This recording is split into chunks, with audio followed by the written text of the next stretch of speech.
Can you tell that I miss my friends? It's great that I'm not gonna see them for like 4 months, right? Yeah.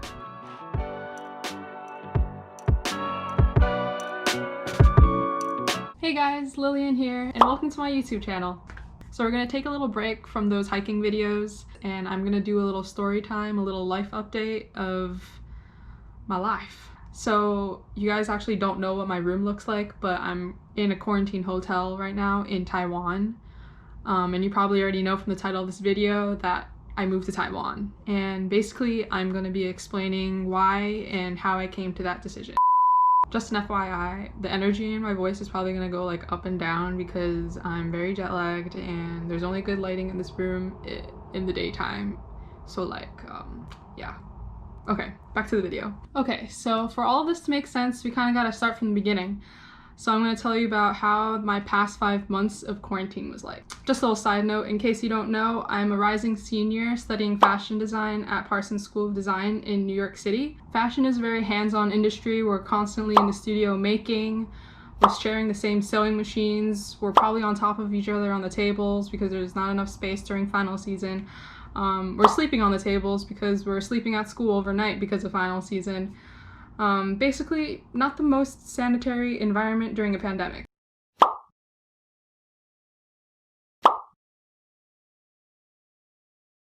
So I was really worried that school would not be open in the fall, and I'm sure a lot of you guys were also worried about the same thing.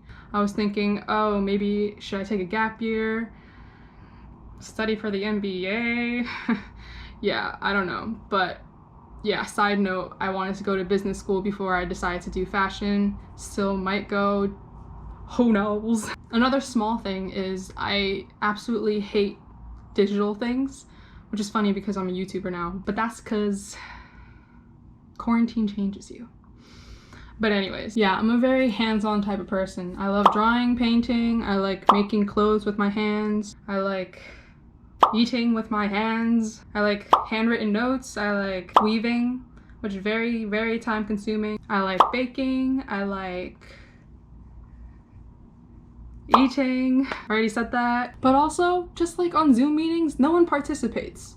You can't be weird in a studio, you can't mess around because if the teacher's talking, you can't be talking. You can't be like hidden in the back of the studio, like secretly eating chips, all that, poof, gone. And that made me really sad. But also, the third thing is I had spent a majority of January and February prepping for this scholarship competition, but I received some bad news during quarantine. Kind of made me rethink all my life choices and how I had spent the 2 months I had in New York, spring semester, working on that project instead of maybe hanging out with friends, playing volleyball, hanging out with my family. It was just, I basically just thought, oh, okay, I just wasted all that time. I was super tired all the time, super stressed all the time for no reason. I was kind of in like a rut. I was basically just on the couch all day watching Netflix nonstop, only getting up to eat. After eating, I would immediately go back on the couch, probably take a 2-hour nap. Baked a lot to actually do something, but then I ended up just eating it, and I was just in a very, very bad place. And above all that, I felt like my feelings weren't valid because obviously there were a lot of people in the world that had bigger problems and the world was basically ending around me and I was worried about my little personal problems. Then I decided to just stop being sad because that's totally possible, right? So I started to focus on the little things in life and find new things that I might enjoy, embracing the life and the time that I am lucky to have. And one of the first things I did was probably not that enjoyable, but like more practical, I would say, was I decided to take an online course. And this was kind of going with the whole gap year MBA thing. And my dad suggested that I take an accounting course. I was like, all right, okay, I'm gonna do accounting. That's gonna be hella boring, so let me find something that's actually fun. And I was already planning on taking a coding class in the fall, and I decided why not just take it now in the summer. And yeah, I was actually sort of excited to learn 2 new things, but little did I know I would hate them both. But yeah, that's for later. And in the meantime, I started hanging out with friends a lot more.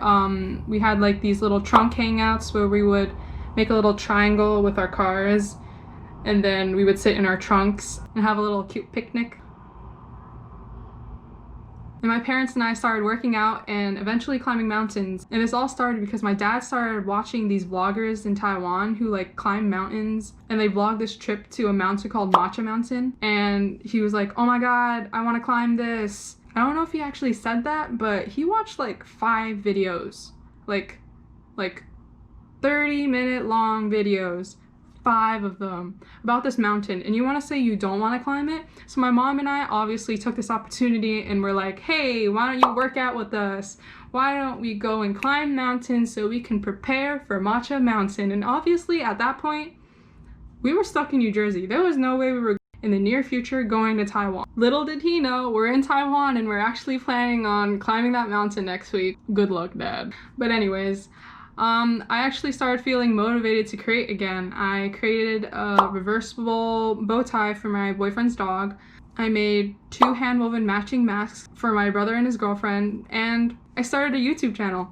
And as things started to feel like they were turning around, every day on the news I would see stories of people not social distancing, of people eating out at restaurants, which I know is allowed, but I honestly don't think it should be.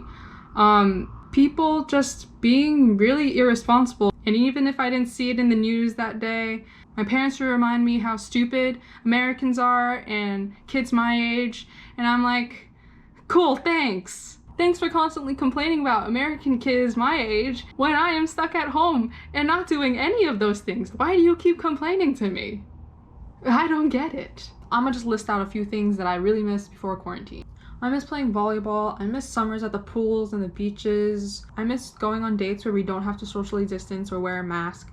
I miss taking pictures with friends where we don't have to like have one person standing in the front, one person standing like in the back, so it looks like we're next to each other. Summer barbecues, driving in the same car with your windows down and the music blasting. I miss having picnics where you're on the same blanket. And I know I could actually do all of these things with my family who I am quarantining with and living with currently, but what I mean is like I miss doing these things with people that I don't see 24/7. I miss doing these with my friends. Can you tell that I miss my friends? It's great that I'm not gonna see them for like 4 months, right? Yeah. And reading the news every day and just looking at my social media, I knew that school was not going to be in person in the fall. There was no way. I had lost faith in humanity, and I knew for a fact that we would get an email that our school was not going to be in person. And that's when I started thinking maybe I should take a gap year and move to Taiwan. Obviously, I didn't just get out of bed one day and say, all right, I'm gonna go move to Taiwan. There were a lot of factors that went into this decision. First of all, I had studied abroad in the fall, so I didn't sign a full year lease. I actually sublet from someone for 4 months, and that lease ended in May. So for the fall, I technically didn't have a place to go to in New York City, and it wouldn't really make sense to lease an apartment at this time, especially if school is gonna be online. And I live in New Jersey, so that'd be real stupid. Yeah, so that was one thing. Another thing was materials. If I were to actually stay home in New Jersey and then take classes from Parsons remotely, the only 2 stores that I would actually have access to for materials was Joann's and Michael's.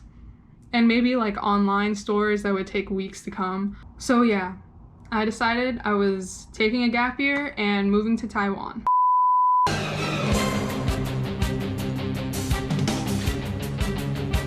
I started to think with my WWP mentality and worry that I was gonna fall behind if I took a gap year. I wouldn't get a job because I don't have a degree, and fashion kids are already not getting jobs. How do I expect to get a job when I don't have a degree yet? And I'm just adding another year to me being unemployed. Yay! And also, paying a full-time tuition just did not make sense to me if I am in a remote art school. So I decided to take the 3 classes that I needed to take in the fall in order to graduate, and be part-time. That way I don't pay the full tuition and I'm able to loosen up my schedule. So in Taiwan, I can kind of have like a half gap year little thing. Maybe get a part-time job, travel, climb some mountains, eat a lot of food. And yeah, that's my plan. And maybe finishing my thesis is important too, but yeah, we're working on that. I knew that making the decision to come to Taiwan would be the best for my safety, my career, and my sanity, but of course, I'm gonna miss New York and New Jersey and everyone that's there. Personally, I think the best way to cope with sadness and missing someone is like just to pile on a bunch of things and like add a bunch of lines to your to-do list and basically just like push off packing until the very last 2 days. So that's exactly what I did.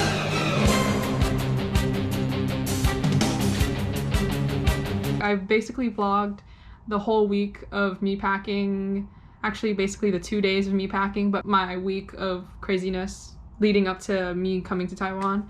And yeah, that'll be up next week. So stay tuned. And if you're still there, thanks for watching and hope you enjoyed my little story time.